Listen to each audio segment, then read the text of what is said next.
Buenas a todos. En el video de hoy abordaremos las nociones de simetría, operaciones simétricas y enlaces. Para comenzar, la palabra simetría deriva del griego simetros, que significa mesurado, adecuado, proporcionado, de medidas armónicas o convenientes. Por lo tanto, el significado de simetría indica un determinado tipo de relaciones que se establecen entre los elementos de una composición visual en la que existe una ley o principio ordenador. Es decir, en una simetría existe una asociación en cuanto a la posición de las partes con relación a las otras partes y con relación al todo. En el caso de la simetría, esa relación en la posición es de semejanza y se da a partir de la repetición de un módulo o parte. El carácter armónico de la percepción de la simetría se vincula con una característica propia del ser humano y de muchos elementos de la naturaleza. En principio, podemos reconocer un orden simétrico en nuestro propio cuerpo, el de los animales, y en muchos elementos del reino vegetal, fungi y de los minerales. Existe una asociación de la simetría con la regularidad, la unidad, la medida y el control. Podemos distinguir diferentes tipos de simetría: simetría axial, simetría aproximada, simetría radial y simetría central.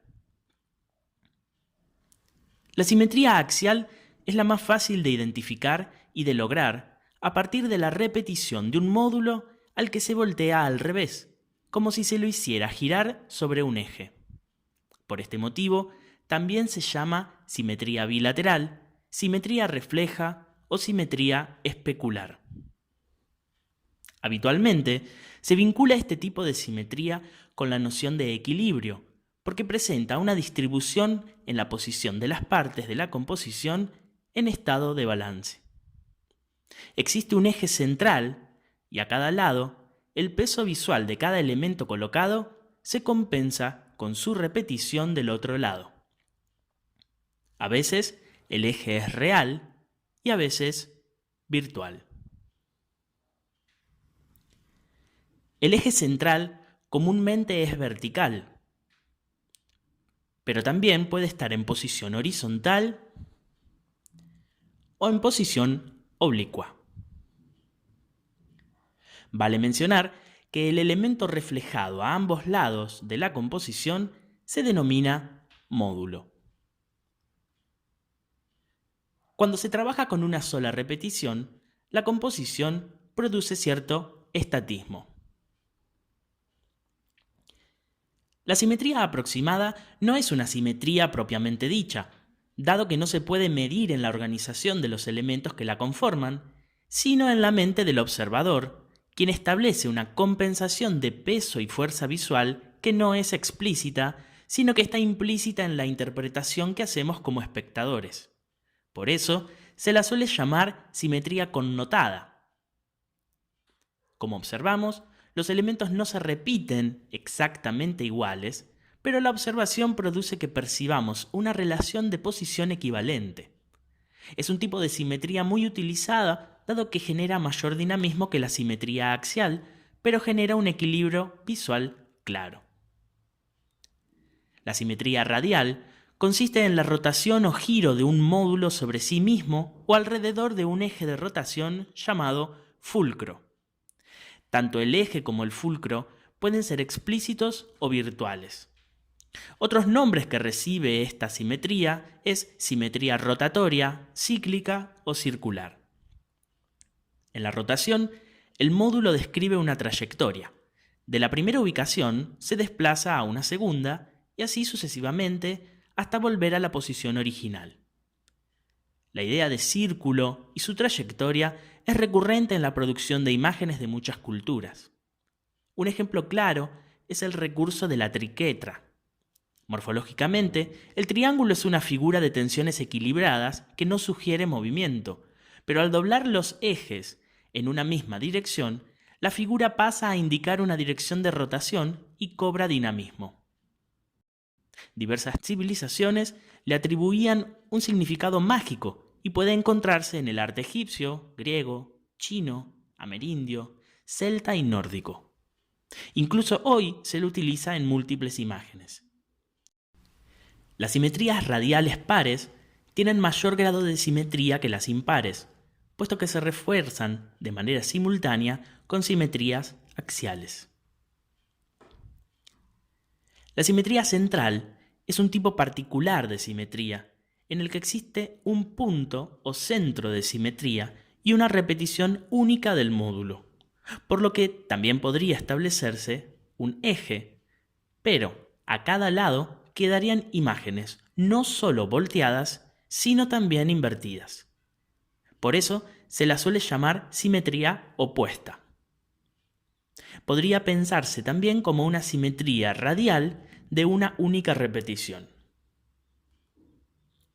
A partir de estos tipos de simetría, se pueden analizar diversos ordenamientos simétricos: la simetría isométrica, la simetría homeométrica y la simetría catamétrica. La simetría isométrica consiste en la repetición de los módulos de manera regular y uniforme que producen cierta monotonía, a partir de composiciones regulares sin variaciones conocidas como cadencia. Sin embargo, pueden hacerse algunas variantes.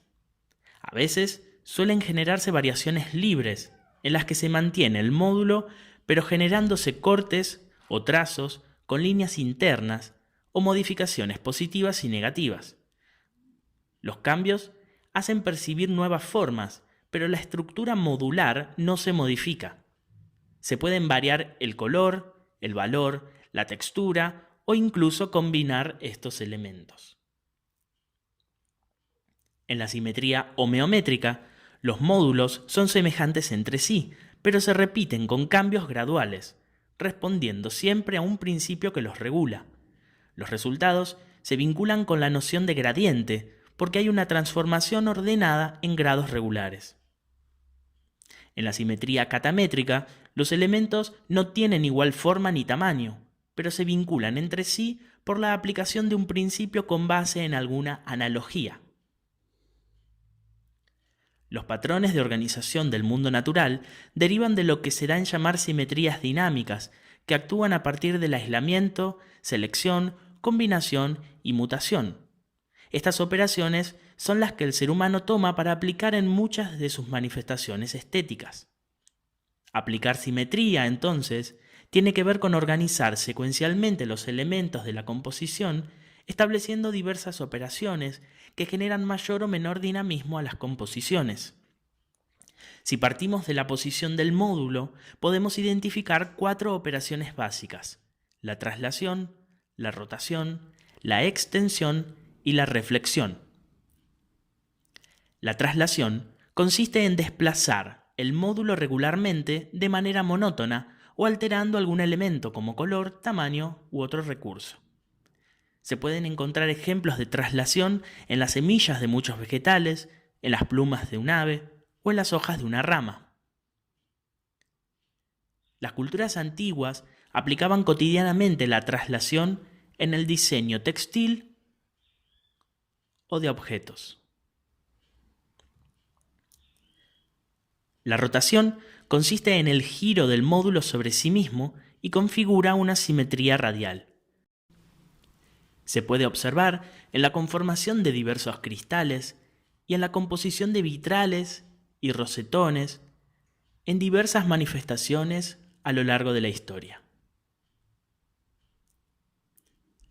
La reflexión consiste en una simetría axial clásica, una repetición especular del módulo o giro sobre sí mismo de 180 grados. Hasta el día de hoy es un recurso muy utilizado en la elaboración de isotipos e imágenes ornamentales. La extensión radica en la modificación paulatina por crecimiento o disminución del módulo de acuerdo al orden de lectura. Esta operación se vincula con la simetría homeométrica. Estas operaciones pueden efectuarse de manera combinada, por lo que podríamos encontrar traslación rotatoria, traslación extensa, traslación refleja, traslación extenso-rotatoria, traslación extenso-refleja, rotación extensa, rotación extenso-refleja, extensión refleja, entre otras posibles combinaciones. En estas operaciones y ordenamientos simétricos se pueden establecer espacios de vinculación entre los módulos que denominamos enlaces. Podemos clasificar tres tipos de enlaces: enlaces por proximidad, enlaces por contacto y enlaces por superposición. En los enlaces por proximidad, la distancia de desplazamiento es mayor al tamaño del módulo, por lo que existe un intervalo o separación. En los enlaces por contacto, la distancia de desplazamiento es igual al tamaño del módulo, por lo que estos quedan vinculados tocándose. En los enlaces por superposición, el desplazamiento es menor que la dimensión del módulo, por lo que quedan vinculados uno encima del otro. Los enlaces, las operaciones simétricas y los ordenamientos simétricos se utilizaron y se utilizan de manera recurrente en las manifestaciones estéticas de los seres humanos. Son recursos relevantes a la hora de comprender la construcción de imágenes y establecen pautas fundamentales en el trabajo con el equilibrio, que será el problema de nuestro próximo video. Esto fue todo por hoy. Nos encontramos pronto.